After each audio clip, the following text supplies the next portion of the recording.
Hello বন্ধুরা, তোমরা সবাই কেমন আছো? দোয়া করি সবাই ভালো থাকো।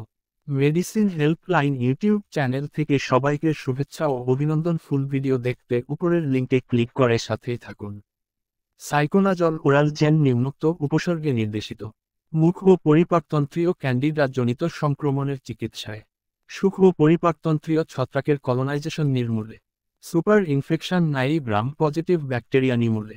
ফার্মাকোলজি, ফার্মাকোডিনাদিক বিশ্লেষণ, মাইকোনাজল ডার্মাটোফাইটস এবং মিস্ত্রির বিরুদ্ধে ছত্রাক বিরোধী এবং কিছু কিছু গ্রাম পজিটিভ ব্যাসিলাই ও কক্কাই এর বিরুদ্ধে ব্যাকটেরিয়া বিরোধী কার্যকারিতা প্রদর্শন করে।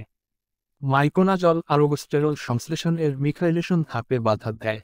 আরোগোস্টেরন হল দৃশ্য ও ছত্রাকের প্রধান সেস্টোলো এবং এদের বায়োসিনথেটিক পাথওয়ের শেষ উৎপাদ।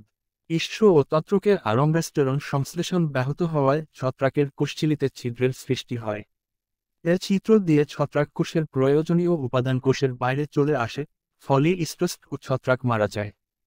ফার্মাকোকাইনেটিক বিশ্লেষণ, মাইকোনাজলের এরাল বায়োঅ্যান্ডেল এবিলিটি কম, 25-30%, কারণ অন্ত্রনালী থেকে এর শোষণ সামান্য। ওরাল জেল হিসাবে গ্রহণের পর মাইকোনাজল সিস্টেমিক্যালি ঘোষিত হয়। শোষিত মাইকোনাজল প্লাজমা প্রোটিন 88.2%, প্রাথমিকভাবে সেরাম অ্যালবুমিন এবং লোহিত রক্ত কণিকা 10.0% এর সাথে যুক্ত হয়। মাইকোনাজল ওরাল জেলের শোষিত অংশের অধিকাংশই বিপাক হয়। গৃহীত মাত্রার 1% কম পরিমাণ মূত্রের সাথে অপরিবর্তিত অবস্থায় নির্গত হয়। অধিকাংশ রোগীর ক্ষেত্রে প্রাকমা অধ্যায়েও 20-25 ঘন্টা। মাইকোনাজলের এলিমিনেশন হাফ লাইফ বৃদ্ধি ও সময়াগত রোগীদের ক্ষেত্রে একই থাকে। ঔষধের মাত্রা, ওরোফেরিঙ্গাল ক্যান্ডিভোসিস 6-24 মাসের শিশুদের ক্ষেত্রে 1.5 মিলি, 1/4 পরিমাপক চামচ, জেন, দিনে 4 বার খাবারের পর লাগাতে হবে। প্রাপ্তবয়স্ক এবং 2 বছর বয়সী বাচ্চাদের এবং বৃদ্ধদের ক্ষেত্রে 25 মিলি, আধা পরিমাপক চামা, জেল, দিনে 4 বার খাবারের পর লাগাতে হবে। গ্যাস্ট্রোইন্টেস্টাইনাল ট্র্যাক্ট ক্যান্ডিডোসিস, শিশু 4 মাস বয়স বা তদূর্ধ্ব, বাচ্চা এবং প্রাপ্তবয়স্কদের যাদের ট্যাবলেট গিলে যেতে অসুবিধা আছে তাদের ক্ষেত্রে দিনে 20 মিগ্রায় প্রতি কেজি শরীরের ওজন অনুযায়ী 4 মাত্রায়। প্রতিদিনের মাত্রা 250 মিগ্রা, 10 মিলিজেন, দিনে 4 বারের বেশি বাড়ানো উচিত নয়। নির্দিষ্ট সময়ে ব্যবহার করতে ভুলে গেলে করণীয়, নির্দিষ্ট সময়ে ডোজ নিতে ভুলে গেলে মনে হওয়া মাত্র সেবন করতে হবে। তবে পরবর্তী ডোজ নেয়ার সময় হয়ে গেলে তা পরিহার করে স্বাভাবিক সেবনবিধি মেনে চলতে হবে।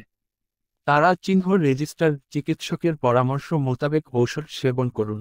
সেবনবিধি, মুখের ক্ষতের ক্ষেত্রে অল্প পরিমাণ মাইকোনাজল জেল পরিষ্কার আঙ্গুল দিয়ে দিনে 2-4 বার সরাসরি সংক্রমিত স্থানে প্রয়োগ করতে হবে। সর্বোত্তম ফলাফলের জন্য সংক্রমিত স্থানে যতক্ষণ সম্ভব রাখতে হবে। লক্ষণ দূরীভূত হওয়ার পরও 1 সপ্তাহ পর্যন্ত চিকিৎসা চালানো উচিত। ওরাল ক্যান্ডিডোসিসের ক্ষেত্রে রাতে ডেন্টাল প্রোসেসিস পরিহার করে জেল দিয়ে ব্রাশ করা উচিত।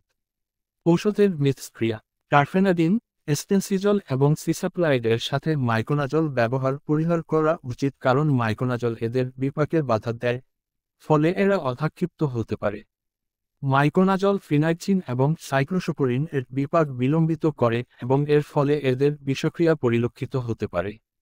প্রতিনির্দেশনা, যে সমস্ত রোগীর এই ঔষধের যে কোন উপাদানের প্রতি অতি সংবেদনশীলতা আছে তাদের ক্ষেত্রে সাইকোনাজল প্রতিনির্দেশিত। পার্শ্ব প্রতিক্রিয়া, বমি বমি ভাব এবং বমি করা, দীর্ঘদিন ব্যবহারের ডায়রিয়া এবং কদাচিৎ অ্যালার্জিক প্রতিক্রিয়া। গর্ভাবস্থায় ও স্তন্যদানকালে, গর্ভকালীন সময় সাইকোনাজল ওরাল জেল ব্যবহারের নিরাপত্তামূলক কোন তথ্য নেই। সুতরাং গর্ভবতী মহিলাদের ক্ষেত্রে সম্ভব হলে মাইকোনাজল পরিহার করতে হবে অথবা সম্ভাব্য ঝুঁকিসমূহকে সম্ভাব্য সুবিধার সাথে সমন্বয় করতে হবে। যেহেতু অনেক ওষুধ মাতৃদুগ্ধে নিঃসৃত হয়, জন্মদাত্রী মায়েদের ক্ষেত্রে মাইকোনাজল ব্যবহারের সতর্ক অবলম্বন করতে হবে। সতর্ক, সাইকোনাজল এবং অ্যান্টিকোয়াগুল্যান্ট একত্রে ব্যবহার করলে অ্যান্টিকোয়াগুল্যান্টের কার্যকারিতা পর্যবেক্ষণে রাখতে হবে এবং মাত্রা সমন্বয় করতে হবে। মাইকোনাজল এবং ফিনাইটয়েল একত্রে ব্যবহার করলে এদের প্লাজমা লেভেল পর্যবেক্ষণে রাখতে হবে। শিশু এবং বাচ্চাদের ক্ষেত্রে যেন গলায় আটকে না থাকে সেদিকে খেয়াল রাখতে হবে। মাত্রাধিক্যের ফলে বমি ও ডায়রিয়া হতে পারে। লক্ষণের ধরনের ভিত্তিতে চিকিৎসা দিতে হবে। এর জন্য কোন নির্দিষ্ট অ্যান্টিডোট নেই। স্বাস্থ্য ও ওষুধ নির্দেশিকামূলক সকল ভিডিও আপডেট পেতে ভিডিও সকল নোটিফিকেশন পেতে অবশ্যই পাশের বেল বাটনটি ক্লিক করে অল করে দিন। আজকের বিষয়সমূহ বিস্তারিত দেখুন।